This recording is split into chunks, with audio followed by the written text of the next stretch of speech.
tudo bem com você?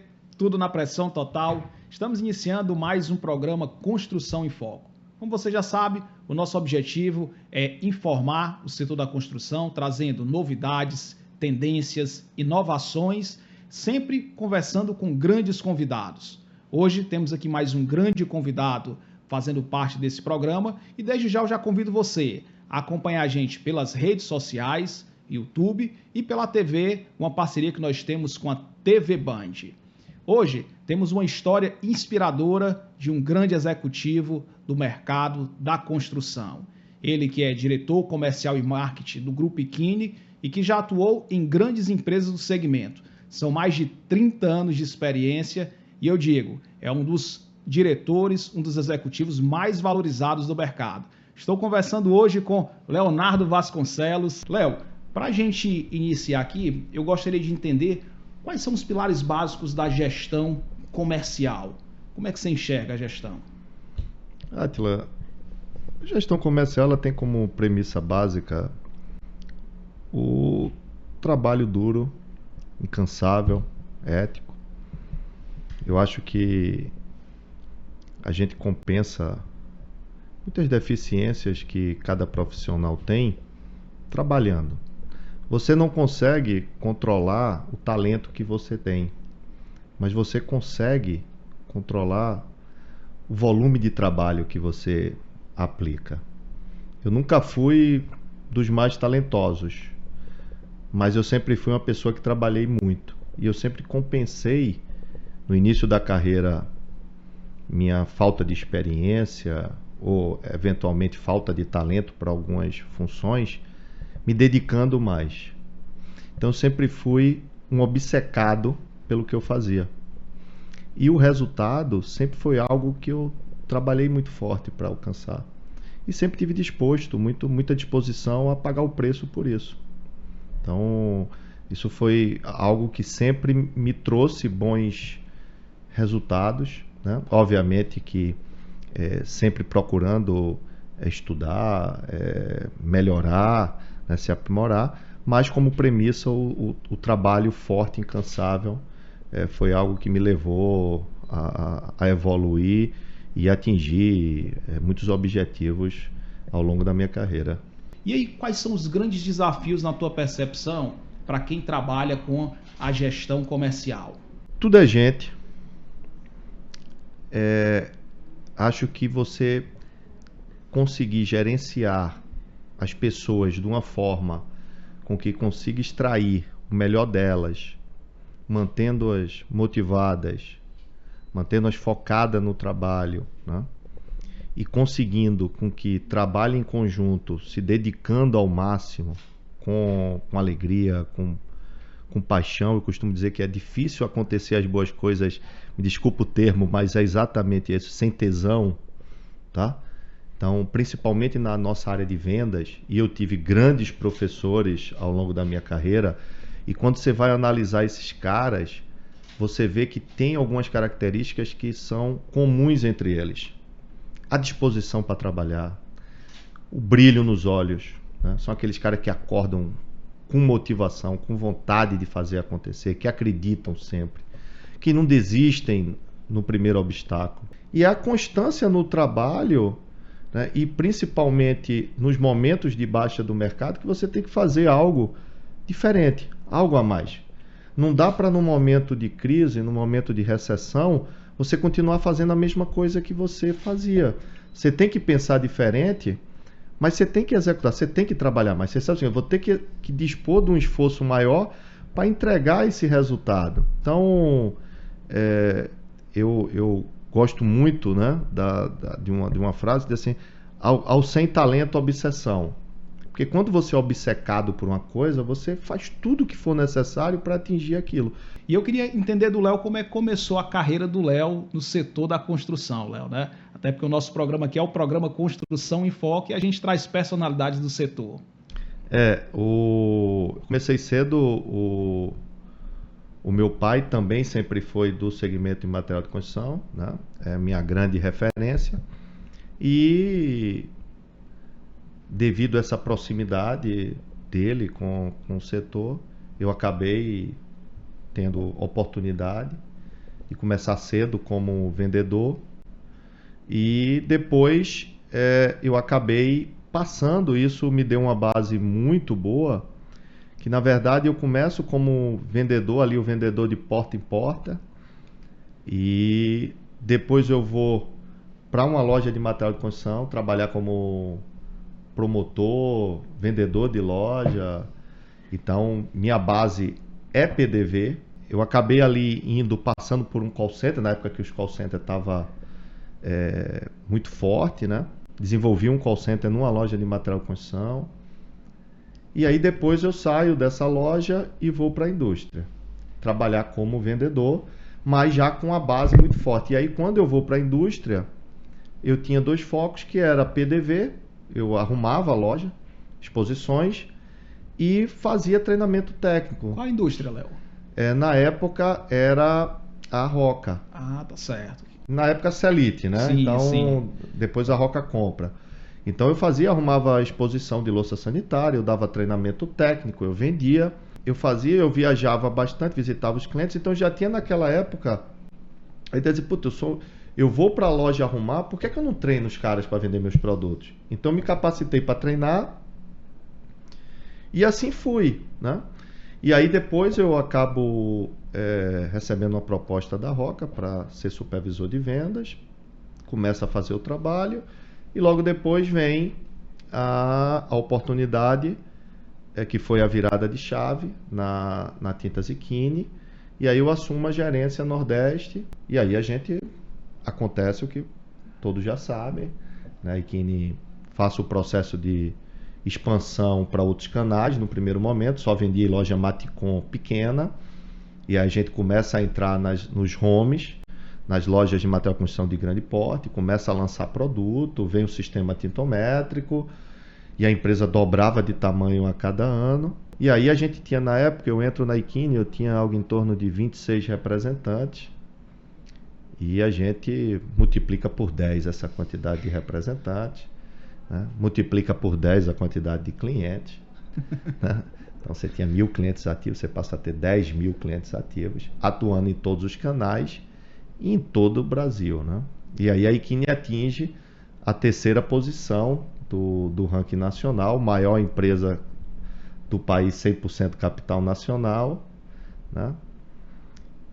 Então assim, foi um trabalho incrível, numa empresa incrível por 18 anos. Quais são os pontos assim mais marcantes, assim, histórias que você lembra da época de Iquine, assim, que rapaz, isso aqui que eu fiz fez a diferença? Atila, foram tantos momentos marcantes, né? Lançamento do sistema tintométrico, entrada no principal mercado do país, que é o Sudeste, São Paulo, Rio de Janeiro, entrada no Centro-Oeste, lançamento de inúmeros produtos, né? Assim, essa questão da força de vendas, criamos a força própria de vendas com vendedores próprios, que foi denominada Equipe Águia na época que eu montei, a divisão do atendimento por canal, porque antes você tinha um gestor de vendas cuidando de tudo, a gente segmenta, eu coloco uma pessoa para fazer Maticom, uma pessoa para o home center, uma pessoa para engenharia, uma pessoa para o canal atacado, cada mercado com suas peculiaridades. Que fica difícil assim, são muitas pessoas envolvidas, né? Mas foi um trabalho muito duro, e se você perguntar qual foi o que é que levou, né? Obviamente que é um composto, são várias coisas andando simultaneamente, né? Para fazer isso, a empresa muito séria, com produtos muito bons, com a visão de crescimento, né? Com pessoas, mas eu me lembro muito bem que eu sempre tive uma equipe menor do que os meus principais concorrentes, as multinacionais, né? E a gente ganhava o jogo porque a gente trabalhava mais. Aí você trouxe um pouco dessa sua vivência já da Iquine, um pouco porque a tua vivência é uma vivência de 18 anos de Iquine, né? E aí tu tens também essa vivência na Cerbrais. Como foi essa mudança aí? O que foi que você trouxe da Iquine? Conta um pouquinho pra gente. Acabou indo para a Cerbrais, uma grande empresa, muito parecida com a Iquine em termos de gestão, seriedade, empresa familiar, referência no setor, líder no setor de revestimento. Era o mesmo segmento, Maticom, né? Então são os mesmos clientes e aí eu entro no período, acabo pegando ali um momento que o setor tem aquele pós-Covid, né? Uma ressaca grande, e diferente de tinta, que é o metro quadrado mais econômico que tem, o setor de revestimento ele é o mais caro, né? O valor maior. Então a mão de obra é mais pesada. Você pinta a sua casa, você não troca o revestimento da sua casa. E houve uma antecipação grande de demanda do setor de Maticom. E aí o mercado em 2022 e 2023 ele recua 12 anos. Ou seja, tu entra num momento assim super desafiador. Eu entro no caos. No caos, não estou sendo exagerado não. 2021 foi o melhor ano da indústria de revestimento da história. Em 2 anos ele cai 30% quase. 25%. 18% no ano e mais 10% no outro ano. Vários fornos que foram instalados nesse período não foram nem ligados. 30%, 35% dos fornos desligados no país, né? Uma ressaca enorme para o setor. Contudo, nesse período a gente consegue performar, né? Fechamos em crescimento e performando bem melhor, e a gente consegue aí na Cerbras atingir o maior market share da história da empresa, né? E foi um período aí intenso de 3 anos e meio, mas com recordes. Ano passado a gente bateu o recorde de faturamento. Então foi um período muito intenso, né? Muito legal, aprendi muito. Peguei ali o mercado em declínio forte, né? E eu tive a percepção de que se eu fizesse o básico, né, o normal, eu iria junto com o mercado. Então eu montei uma estratégia onde eu tinha que buscar mercados novos, ter atitudes distintas para poder compensar essa queda do mercado, porque mesmo que o mercado esteja em queda, como o mercado é gigante, você pode crescer. Você só vai ter um esforço maior para ocupar espaço de um concorrente. Sempre vai ter alguém vendendo lenço. Sempre. Tá? O mercado é muito grande, muito maior do que a gente imagina. Então, a estratégia foi montada com alguns pilares. Aumento da força de vendas. Você vai aumentando a quantidade de vendedores, o faturamento vai aumentando. Quanto mais cabra, mais cabrito, é? Exatamente, né? Obviamente que tem que ter uma estratégia, um limite, né? Ampliar a área de atuação. Então, foi algo, 2 ações aí de imediato que geraram retorno de imediato. Então a gente ampliou a área de atuação geográfica e ampliou a força de vendas. Então eu tinha que aumentar a capilaridade através do aumento do número de lojas. E assim a gente foi, né? E aí a gente começa a abrir loja nova. Aí fizemos um trabalho de churn lá para recuperar os clientes inativos, não perder os ativos. Levantamos as áreas brancas para colocar vendedor, aumentamos. Então a gente praticamente aí triplicou a quantidade de pessoas atuando na área de vendas. Passamos a ter um trabalho mais ativo interno na prospecção e recuperação de clientes. Refizemos algumas coisas internas para dar mais flexibilidade e dinamismo. E fomos buscar outros canais, como por exemplo o canal boutique, que não atuávamos, o canal engenharia. E aí, mais uma vez, colocamos gestão específica por canal. Então passa a ter uma gestão para o canal engenharia com força de vendas exclusiva para o canal. Então a gente passa também a trabalhar melhor a questão da inteligência de comercial, de mercado, para poder munir os representantes de informação. E acaba que, como eu disse, nada inovador, nada, é o feijão com arroz bem feito, simples bem feito, E aí a gente, também, obviamente, com muito relacionamento e proximidade com os clientes, você começa a dar resultado. O programa Construção em Foco vai para um rápido comercial e voltamos já já com essa excelente entrevista com o convidado especial Leonardo Vasconcelos.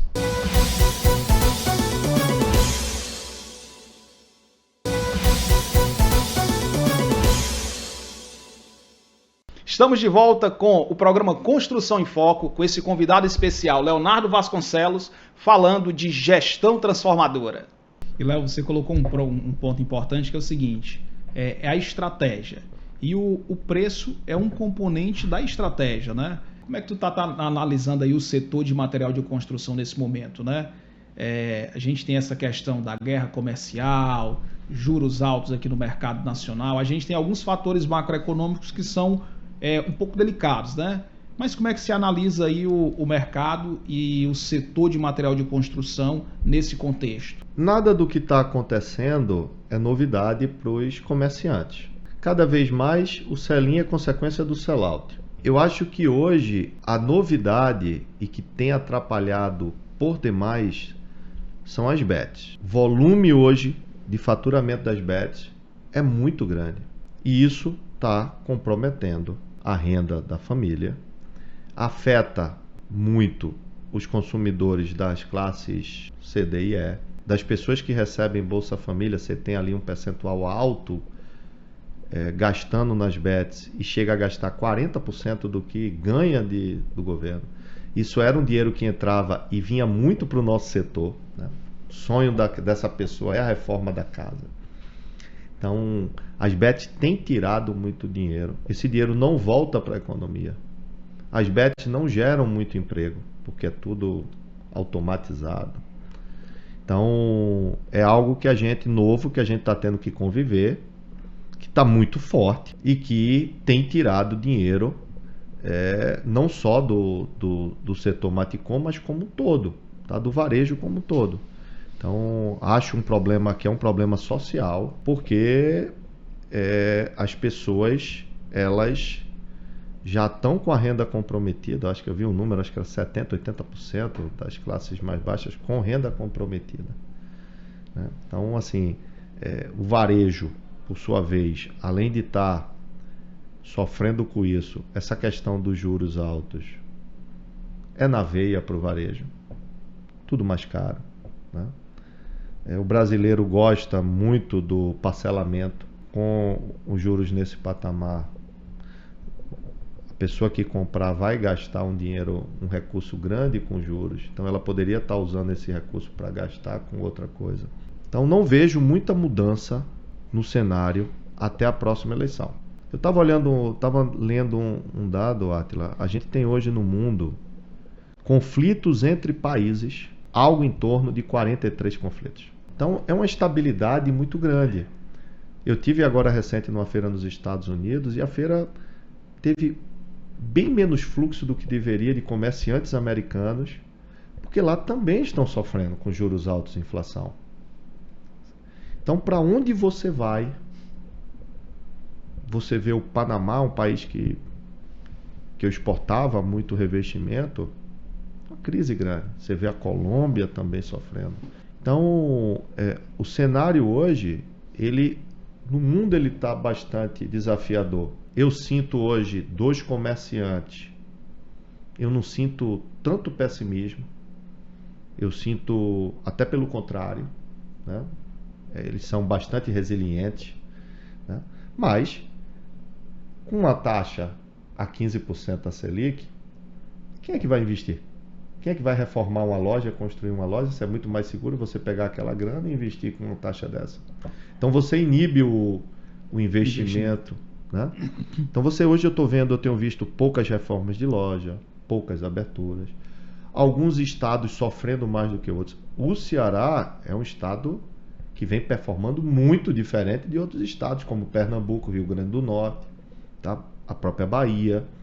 São estados que têm sofrido mais. Desse cenário que às vezes não traz aquele contexto que a gente espera, como é que o gestor comercial trabalha nesse momento? Como é que o empresário deve trabalhar? E já trazendo essa perspectiva do segundo semestre, o que é que deve ser feito nesse segundo semestre para você terminar o ano aí performando bem, seja na indústria, seja no varejo, no atacado, o setor da construção como um todo? Átila, bom no bom todo mundo é, né? Ser leão no meio das ovelhas é fácil, qualquer um é. Crescer quando todo mundo está crescendo, todos crescem. Quem é que não vendeu bem na pandemia? O nosso setor. Todos venderam. O negócio é ser bom no ruim. É ser leão no meio dos leões. Aí é para poucos. Então, eu tenho cliente hoje que está performando bem, né? Foi o que eu falei. Na hora que vem a crise, se você tiver a base sólida, equipe bem montada, planejamento, os processos bem estruturados, você passa por ela. Eu acho que as lojas que estão entendendo, as empresas que estão entendendo que a fórmula, o que deu certo para ela chegar até aqui não vai ser a mesma que vai levá-la ou mantê-la adiante, estão conseguindo performar. Eu acho que não vai ser diferente dessa vez. Segundo semestre, mais uma vez, ele gera um volume maior, mas nada, não tem que ter expectativa de que vai ser, porque não tem. Baseado em que eu falaria que vamos, né? Vai ser melhor, mas você vai ter que trabalhar mais, vai ter que ter estratégia mais assertiva, vai ter que executar, buscar novas formas de gerar faturamento, de agregar faturamento, né? Trabalhar o portfólio melhor para tentar melhorar o ticket médio, cuidar da margem, não adianta vender não tem margem. E não ter margem, é básico isso, né? Então, e aí quem faz o dever de casa, você depois, aí na hora que o movimento vem, você está estruturado, e aí você pega, você vai junto com o mercado. Aproveitando aqui o bate-papo, a conversa passa rápido, que a gente aprende muito aqui nesse momento, mas eu vejo assim o setor de material de construção passando por uma série de transformações, né? Tecnológicas, de posicionamento de mercado, de mudança de perfil de loja. Como é que tu está avaliando aí o setor para frente? Quais são as tendências em relação ao varejo, ao atacado, a esses formatos de loja que vão surgindo como atacarejo? O e-commerce, que vai continuar crescendo, né? Você tem lojas que já hoje, que tem grupos de redes de loja que o e-commerce já fatura mais do que metade das lojas físicas da revenda. Então eu acho que ele vai continuar evoluindo. E aí mas ninguém compra o piso sem tocar, e vão achar formas, tá? Então o e-commerce hoje ele segue forte. O atacarejo é um canal que vem avançando muito rápido no Brasil inteiro. Então eu acho que essa é um canal que deve seguir aí num ritmo acelerado, e eu tenho visto movimentos que levam para esse caminho. Acho que as lojas pequenas de bairro também é uma tendência de voltar pela questão da dificuldade de mobilidade, rapidez, é aquela compra rápida ali no bairro e tal. Então assim, e recentemente eu participei de um evento em São Paulo que uma rede de lojas falava exatamente isso, e que vai investir nessas lojas menores, lojas ali que eu estou falando menor de 800 metros, 500 metros, né? Então você vê o mercado, aquele cara do bairro ali não sofre como... E é uma coisa interessante, nesse período as lojas de bairro, elas performaram melhor do que os home centers. Tá? Por que, Léo? Átila, você vê o seguinte, no setor de tintas existe o canal especializado, que é o que a gente chama de tinteiro. A venda no tinteiro ela é 100% assistida. Você não compra tinta num tinteiro sem ter um atendimento. É o balcão. Na hora que você tem uma venda assistida, essa venda é mais qualificada. Porque na hora que o vendedor entra em ação, ele consegue vender mais produtos. Há 10 anos atrás eu fiz um levantamento no Home Center. Você tem o esmalte base solvente, que você só pode diluir esse esmalte base solvente com solvente. Para cada 10 galões que o Home Center vendia, ele vendia 6 solventes. Você pergunta, como é que o cara vende um esmalte à base solvente sem um solvente? E onde é que ele comprava? Ele ia comprar na loja de bairro, porque quando ele chegava com o pintor ia dizer, putz, você esqueceu de comprar o sorvete, o vendedor não me ofereceu. É a mesma coisa do cara comprar um piso e não comprar argamassa. Exatamente. Mas tem, tá muito. No tinteiro isso é impossível de ocorrer. Então o tinteiro, ele consegue dizer assim, puta, vamos vender esse produto mais caro, vamos vender essa marca, vamos vender... Ele consegue explicar que o cara comprando um produto aqui que rende mais, que é isso. Então a venda de produtos da linha standard, da linha prima é maior, a venda do sistema tintométrico é maior, porque a venda é assistida. E nesse canal, você não sofreu o que o home center sofreu, certo?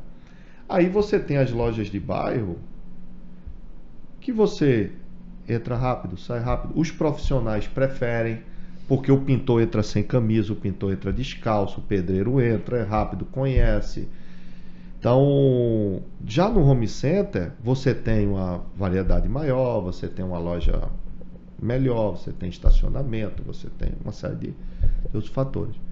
Mas, como eu acho que tem tido muitas pequenas reformas, é difícil hoje as pessoas, as famílias terem dinheiro para reformar o apartamento todo de uma vez. Você não vai pegar o carro para ir no home center, para estacionar, para entrar, para andar.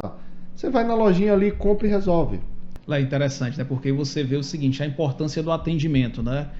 O pequeno tem crescido justamente por essa agilidade no atendimento, pela facilidade de receber, pela localização, porque o varejo é muito dessa questão da localização. Você vai onde é mais próximo, a não ser que você vai fazer compras bem maiores que compense você ir mais distante, né? Léo, o nosso tempo aqui rugiu, né? Passou muito rápido. Quero te agradecer imensamente aí por essa entrevista, por esse bate-papo. Você que é um gestor comercial, um diretor comercial e marketing muito valorizado no mercado. E para a gente aqui, para mim, foi um grande momento aqui de aprendizado.